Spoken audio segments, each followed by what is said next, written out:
Welcome to ज्ञान मंदिर। तो इस क्लास में हम लोग अभी पढ़ने जा रहे हैं ट्रिगोनोमेट्री के बारे में, त्रिकोणमिति के बारे में, जो सामान्यतः 10th क्लास में मिलता है, 9th में भी किसी सिलेबस में, किसी सिलेबस में 9th में भी है। तो सबके लिए ये समान रूप से लाभप्रद है, चाहे वो स्कूल के स्टूडेंट्स हो या फिर कंपटीशन के हो, सबके लिए ये है। तो मैं एकदम बेस से स्टार्ट करने जा रहा हूँ, एकदम छोटे टर्म से स्टार्ट करने जा रहा हूँ कि ट्रिगोनोमेट्री है क्या चीज़।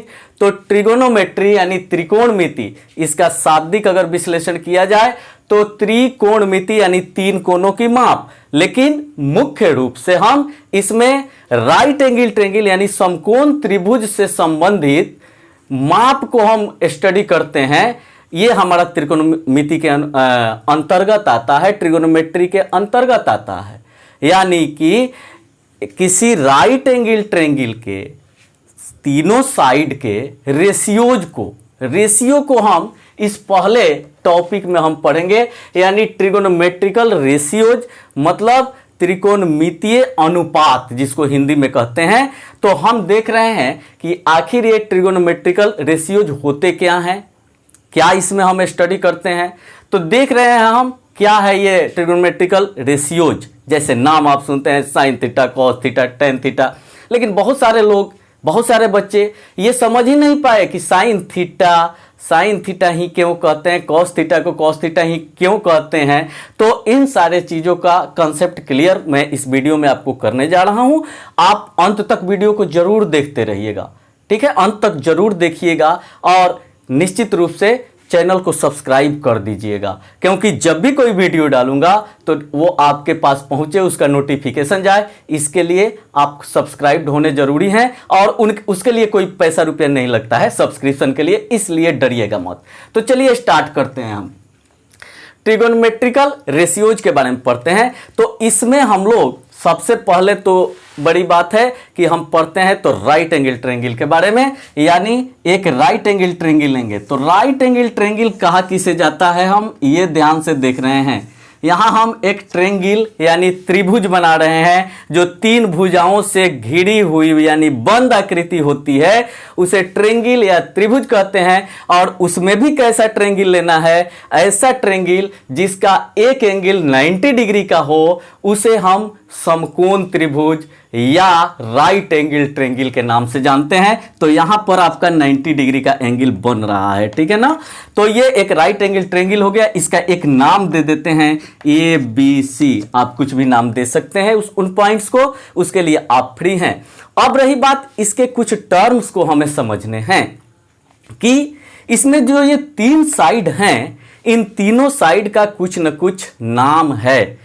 तो इसे हम देखते हैं कि किस साइड को किस नाम से बुलाया जाता है, किस साइड को क्या कहते हैं। सबसे पहली बात यह है कि जो राइट एंगल इसमें बन रहा है, इस ट्रायंगल में जो 90 डिग्री का एंगल बन रहा है, 90 डिग्री का कोण बन रहा है, उसके सामने यानी इसके अपोजिट में जो साइड ये होता है, इस साइड को हाइपोटेनुज या कर्ण कहते हैं। हिंदी में कर्ण कहते हैं और अंग्रेजी में उसी को कुछ लोग हाइपोटेनस पढ़ते हैं, कुछ लोग हाइपोटेन्यूज कहते हैं। तो हम उसको हाइपोटेनस ही बोल रहे हैं।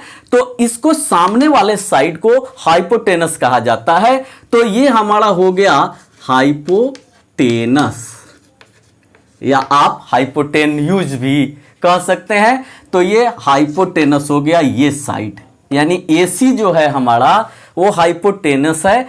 और इसे सामान्य रूप से इसके पहले जो लेटर है H, जहां से स्टार्ट करता है जिस लेटर से, उसी से इसको डिनोट किया जाता है। हर जगह हाइपोटेनस ये लिखना थोड़ा सा लेंदी होगा, इसलिए शॉर्ट नेम इसका H सिंबल दे दिया गया कि जिससे ये स्टार्ट होता है उसी से इसको डिनोट किया जाता है। ओके, इसके बाद आ गई बात दूसरा, यानी कि दूसरा साइड।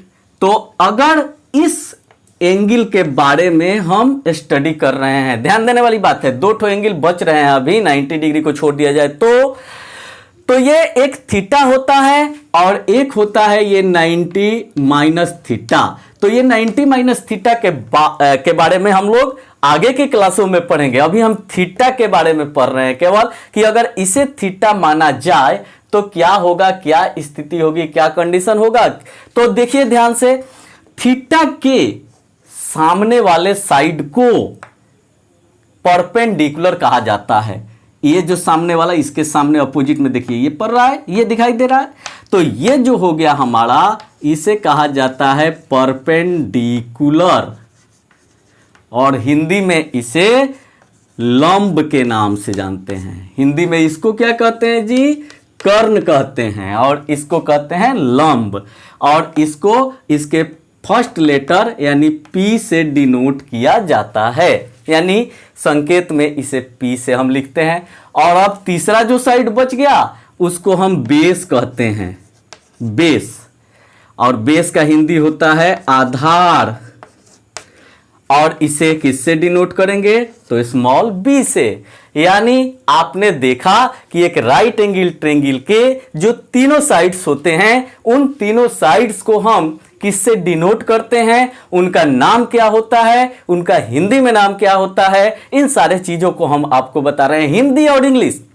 ध्यान दीजिएगा, हम जितनी भी स्टडी आपको करा रहे हैं उसमें मैक्सिमम इंग्लिश भी है और हिंदी में भी उसको ये कर रहे हैं, यानी दोनों ही लैंग्वेज के स्टूडेंट के लिए ये जो है समान रूप से उपयोगी है। तो कोई ये ना समझे कि ये इंग्लिश मीडियम का क्लास चल रहा है कि हिंदी मीडियम का क्लास चल रहा है, नो मैटर। और ये मत सोचिएगा कि इंग्लिश मीडियम वाले ही ये होते हैं, हिंदी वाले कमजोर होते हैं, ऐसे होते हैं। अरे कोई बात नहीं है, जिस लैंग्वेज में आप समझ रहे हो, चाहे वो किसी भी लैंग्वेज में समझो, वही लैंग्वेज बेहतर है आपके लिए।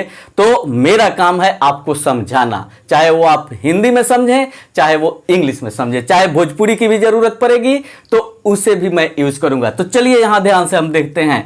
तो ये तीन साइड हमने देखा, हाइपोटेनस, परपेंडिकुलर और बेस।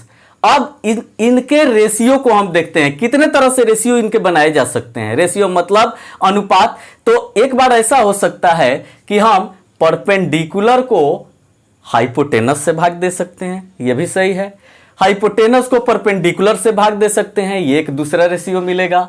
परपेंडिकुलर को बेस से डिवाइड कर सकते हैं तो एक अलग रेशियो मिलेगा, और बेस को परपेंडिकुलर से डिवाइड करेंगे तो वो एक अलग रेशियो मिलेगा। इसी तरह हाइपोटेनस को बेस से डिवाइड करेंगे तो अलग मिलेगा, और बेस को हाइपोटेनस से करेंगे तो वो अलग मिलेगा। यानी कि 6 रेशियो जिसमें मिलते हैं, इसमें 6 अनुपात हमको प्राप्त होते हैं, और उन्हीं अनुपातों के बारे में हमें इसमें स्टडी करना है। ठीक है, तो चलिए देखते हैं कि किस रेशियो को क्या नाम दिया गया है। उस रेशियो को हम देखते हैं। तो सबसे पहला आता है हमारा P/H, यानी परपेंडिकुलर बटा हाइपोटेनस, परपेंडिकुलर बाई हाइपोटेनस।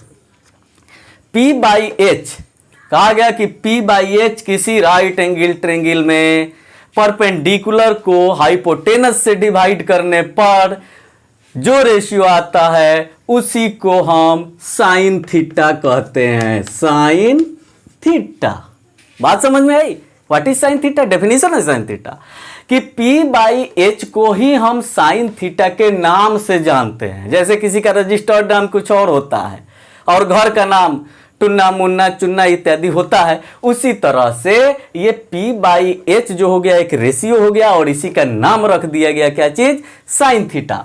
उसी तरह से B/H को, यानी B में H से भाग देने पर, बेस में हाइपोटेनस से भाग देने पर, आधार में कर्ण से भाग देने पर जो मिलता है रेशियो, इसे कॉस थीटा के नाम से जाना जाता है। कॉस थीटा कहा जाता है, डिफाइंड कर दिया गया। इसके बाद कहा गया कि एक रेशियो और मिल रहा है, अभी दिखाई दे रहा है कि P/B। P/B यानी कि परपेंडिकुलर को हम बेस से डिवाइड करें तो P/B को नाम दे दिया गया क्या चीज? tan theta. ठीक है ना? तो आपने ये 3 रेशियोज देखे कि P/H को साइन थीटा, B/H को कॉस थीटा और P/B को tan थीटा कहते हैं। लेकिन अभी 3 रेशियोज बाकी हैं। ये P/H मिला तो एक H/P भी तो मिलेगा, तो H/P को एक नाम दिया गया और इसे हम इधर लिख कर दिखा रहे हैं आपको। P/H को अगर साइन थीटा कहते हैं तो H/P को डिफाइंड किया गया कि H/P को कॉसेक थीटा, इसे कॉसेक थीटा के नाम से जानते हैं। ओके, इसके बाद जैसे b/h को हम cos थीटा कहते हैं, उसी तरह से जब इसे हम उलट देंगे यानी रेशियो चेंज हो जाएगा तो ये नाम भी चेंज हो जाएगा। और h/b जब हम लिखते हैं हाइपोटेनस बाई बेस तो इसका नाम हो जाता है सेक थीटा। ओके, ये सेक थीटा हो जाता है। और इसके बाद जब b/p लिखते हैं तो इससे कहा जाता है कॉट थीटा। tan बदल कर क्या नाम हो गया, कॉट थीटा। तो एक तरह से देखिए, इसका रिवर्स ये है, इसका रिवर्स ये है, इसका रिवर्स ये है। तो जब इसका ये रिवर्स, इसका ये रिवर्स, इसका ये रिवर्स, तो इसके नाम का भी ये रिवर्स हो जाएगा। यानी साइन थीटा का रिवर्स क्या होगा, कॉसेक थीटा। कॉस थीटा का रिवर्स क्या होगा, सेक थीटा। टैन थीटा का रिवर्स क्या होगा, कॉट थीटा होगा। तो ये अभी हमने रेशियोज के बारे में देखा कि sine theta, cos theta, tan theta, cosec theta, sec theta, cot theta, ये क्या चीज है, ये किस जीव का नाम है। साइन, कॉस, टैन, सेक, कॉसेक, कॉट, ये सब क्या है। तो इसे हमने अभी देखा इस वीडियो में। अब इसके आगे जो है हम नेक्स्ट वीडियो में देखेंगे, अगले वीडियो में इसके आगे हम पढ़ेंगे। तो इंतजार कीजिए और सब्सक्राइब कर दीजिए चैनल को, ताकि जैसे ही इसके आगे की स्टडी मैं कराऊं आपके पास तुरंत नोटिफिकेशन जाए और आप खोलकर तुरंत देखें। तब तक पढ़ते रहिए, बढ़ते रहिए।